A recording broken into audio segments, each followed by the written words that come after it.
Hello students, myself Monika Bhalla. बच्चों, आज मैं आपको पाठ वाच्य पढ़ाने जा रही हूँ।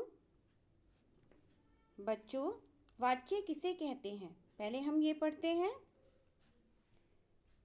वाच्य क्रिया के जिस रूपांतरण से यह जाना जाए कि क्रिया द्वारा किए गए विधान का केंद्र बिंदु कर्ता है, कर्म है अथवा क्रिया भाव, उसे वाच्य कहते हैं।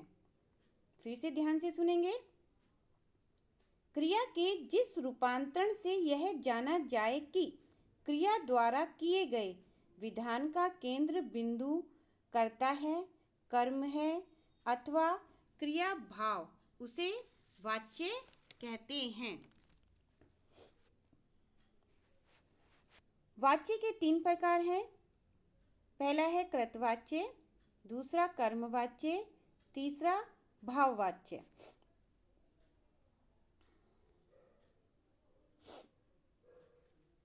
कृतवाच्य जिस वाक्य में वाच्य बिंदु करता है उसे कृतवाच्य कहते हैं। अर्थात कृतवाच्य में कर्ता की प्रधानता होती है। जैसे राम पुस्तक पढ़ता है, मोहन साइकिल चलाता है। अन्य उदाहरण जैसे अखिल सेब खाता है, वे गीत गा रहे हैं। कर्मवाच्य कर्मवाच्य जहाँ वाच्य बिंदु कर्ता न होकर कर्म को, वहाँ कर्मवाच्य होता है। अर्थात कर्मवाच्य में कर्म की प्रधानता होती है। जैसे राम से पुस्तक पढ़ी जाती है, मोहन से साइकिल चलाई जाती है। अन्य उदाहरण सुरभि द्वारा साइकिल चलाई गई, खिलाड़ियों को पदक दिए गए। इसमें कर्म की प्रधानता होती है। भाववाच्य बच्चों, जिस वाक्य में वाच्य केंद्र क्रिया हो, अर्थात जहाँ न कर्ता की प्रधानता हो न कर्म की, बल्कि जहाँ क्रिया का भाव ही मुख्य हो, उसे भाववाच्य कहते हैं। बच्चों, इसमें भाव की प्रधानता होती है। जैसे बच्चों से घूमा जा रहा है, कुणाल द्वारा भागा जाएगा। अन्य उदाहरण दादाजी से चला नहीं जाता, बच्चे से सोया जाता है। टिप्पणी कृतवाच्य में क्रिया सकर्मक और अकर्मक दोनों हो सकती है, किंतु कर्मवाच्य में केवल सकर्मक और भाववाच्य में अकर्मक क्रिया होती है।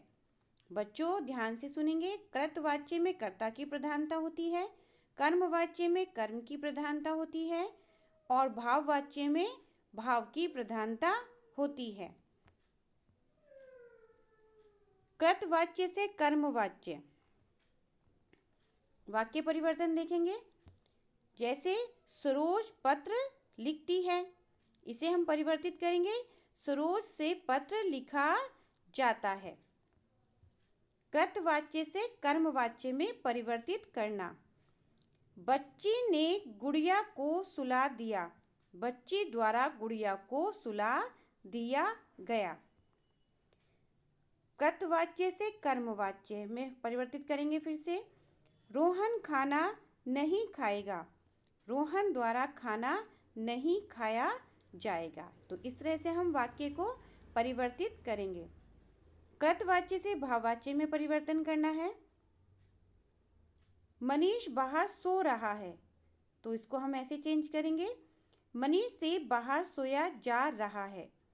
दूसरा है चील आकाश में उड़ रहे हैं, चील द्वारा आकाश में उड़ा जा चुका है। क्या सुरेश खेलेगा, क्या सुरेश से खेला जाएगा। तो इन वाक्यों को हमने कृतवाच्य से भाववाच्य में परिवर्तित किया है। कर्मवाच्य से कृतवाच्य बनाना। कर्मवाच्य बच्चे से कहानी सुनाई जाएगी, बच्चा कहानी सुनाएगा। माँ द्वारा मिठाई बनाई जाती है, तो इसको बदलेंगे हम ऐसे, माँ मिठाई बनाती है। भाववाच्य से कृतवाच्य बनाना। बच्चे से खूब खिलखिलाया गया। वाक्य बदलेंगे। बच्चा खूब खिलखिलाया। हमसे रहा नहीं गया। हम रह नहीं सकते। धन्यवाद बच्चों।